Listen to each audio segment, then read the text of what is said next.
Καλωσορίζω και εγώ με τη σειρά μου και σας ευχαριστώ πάρα πολύ για την εδώ παρουσία σας στην απόψινή πολιτιστική μας εκδήλωση. Το φωτογραφικό ιστορικό λεύκομα ανάμεσα σε δυο πατρίδες που έχει εκδοθεί από το Πολιτιστικό Σύλλογο Λευκόπετρας Ξάνθης είναι μια περιδιάβαση, ένα ταξίδι στο παρελθόν και το παρόν. Δομείται πάνω σε δύο κεντρικούς άξονες, τον Πόντο και τους κατοίκους της Λευκόπετρας. Η αφήγηση δεν δίνεται με χρονολογική σειρά, αλλά το παρελθόν μπλέκεται επιτυχώς με το παρόν, στοιχείο που αποδεικνύει την ιστορική συνέχεια και τη διαχρονικότητα.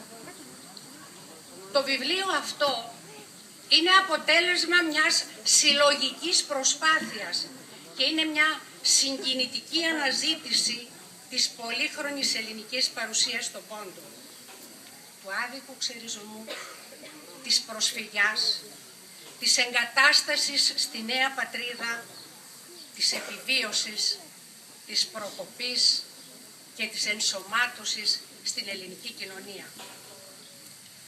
Πολύ συνοπτικά θελήσαμε να αναφερθούμε στην ιστορία του Πόντου, στον πολιτισμό, στην οικονομική, πολιτιστική και κοινωνική ζωή των κατοίκων του.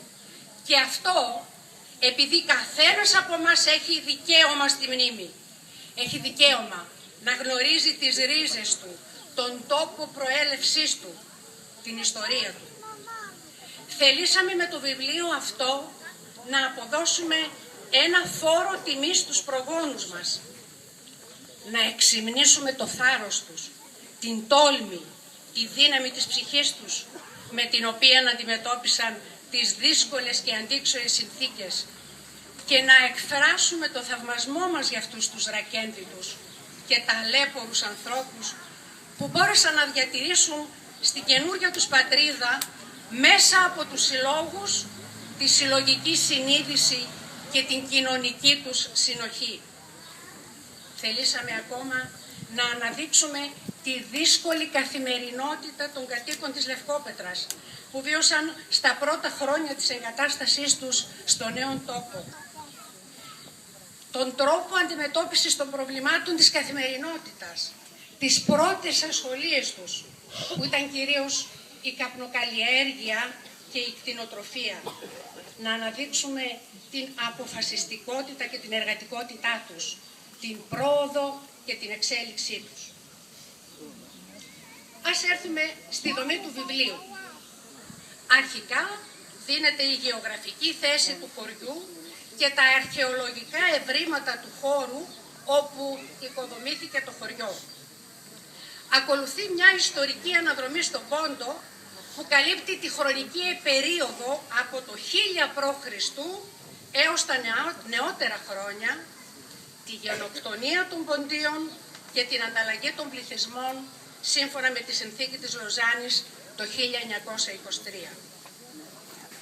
Πολύ συνοπτικά δίνεται η τρισχιλιετής παρουσία των Ελλήνων στον Πόντο, τα επιτεύγματά τους στην παιδεία, στα γράμματα, στις τέχνες, τις επιστήμες, στην αρχιτεκτονική, τη μουσική, τα ήθη, τα έθιμα, στον τρόπο που γιόρταζαν τις μεγάλες θρησκευτικές γιορτές, τα Χριστούγεννα, το Πάσχα, καθώς και στα μεγάλα μοναστήρια που έπαιξαν σπουδαίο ιστορικό ρόλο.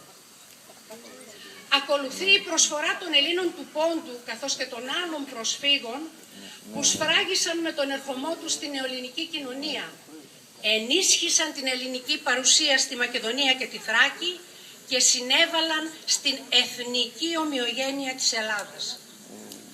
Ξεχωριστή αναφορά γίνεται στον Αλέξανδρο Μπαλτατσή για τη μεγάλη του προσφορά στο συνεταιριστικό κίνημα στην Ελλάδα, την ανάπτυξη και τη στήριξη της αγροτικής παραγωγής.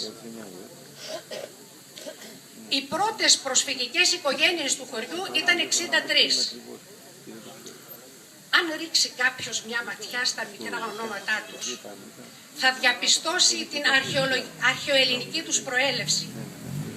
Αλέξανδρος, Αριστίδης, Αχιλλέας, Θεμιστοκλής, Λαέρτης, Μιλτιάδης, Οδυσσέας, Σοφοκλής, Σοκράτης, Αθηνά, Άρτεμις, Δήμητρα, Ευρύκλεια, Ευρώπη, Θάλια, Καλλιόπη, Λευκοθέα, Μελπομένη, Πινελόπη. Άλλωστε, η ποντιακή διάλεκτος είναι η μόνη ζωντανή αρχαία ελληνική διάλεκτος που μιλιέται ακόμα και σήμερα μετά από 3.000 χρόνια. Το 70% της ποντιακής διαλέκτου έχει τις ρίζες του στην αρχαία ελληνική γλώσσα.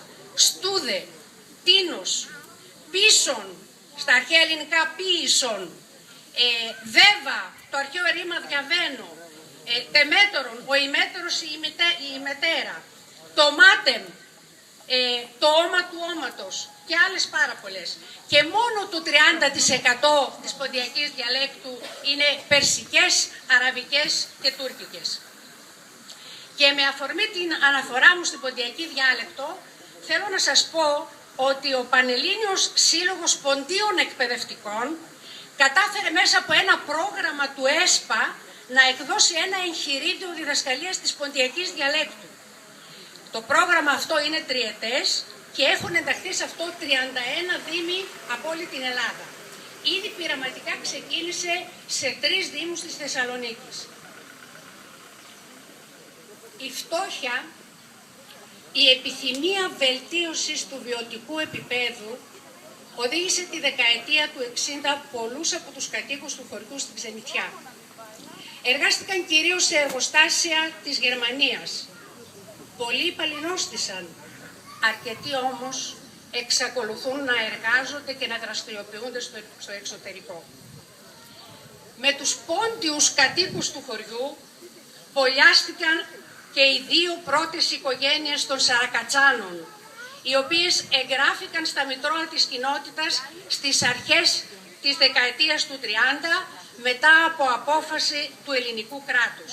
Και αυτοί συνέβαλαν στην ανάπτυξη και στη σημερινή εικόνα του χωριού. Μία από τις προτεραιότητες των κατοίκων του χωριού ήταν η ανέγερση του σχολείου και της εκκλησίας.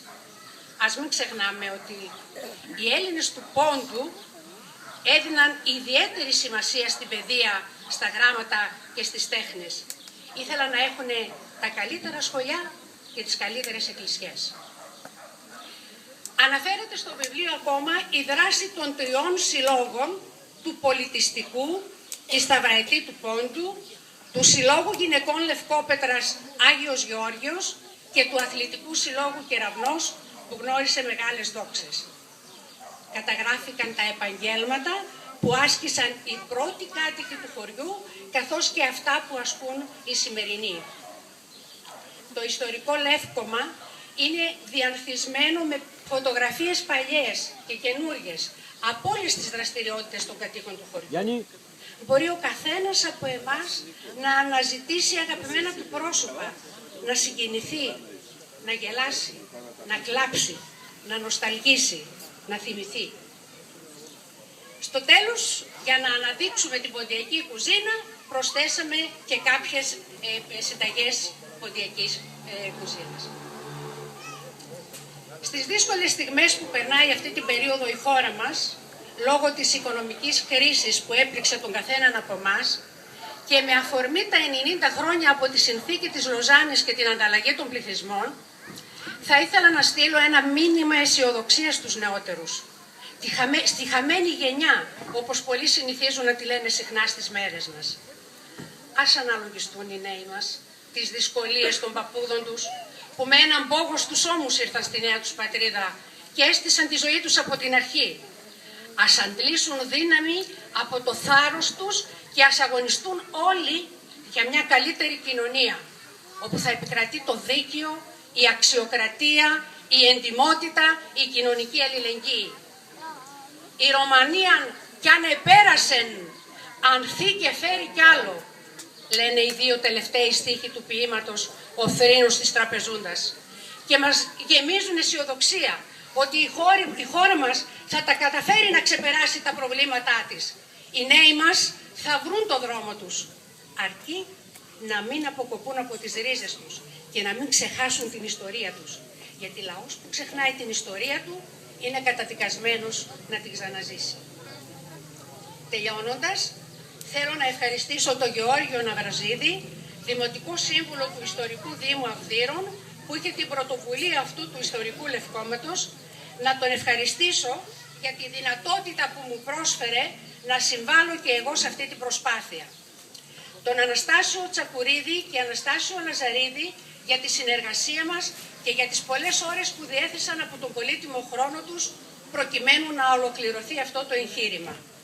Την Έφη Λαζαρίδου για την έκδοση των πιστοποιητικών της πρώτης γενιάς προσφύγων των κατοίκων του χωριού, τον κύριο Δαλακάκη Γεώργιο που ανέλαβε την έκδοση χωρίς να πάρει προκαταβολή ούτε €1, τους γονείς μου Χρύσανθο και Ζωή, στους οποίους οφείλω αυτό που είμαι, και τέλος τον σύζυγό μου Δημήτρη για την κατανόησή του και την τεχνική του υποστήριξη σε θέματα ηλεκτρονικού υπολογιστή. Σας ευχαριστώ όλους που με ακούσατε και θα ήθελα να σας παρακαλέσω να αγκαλιάσετε αυτή την προσπάθεια.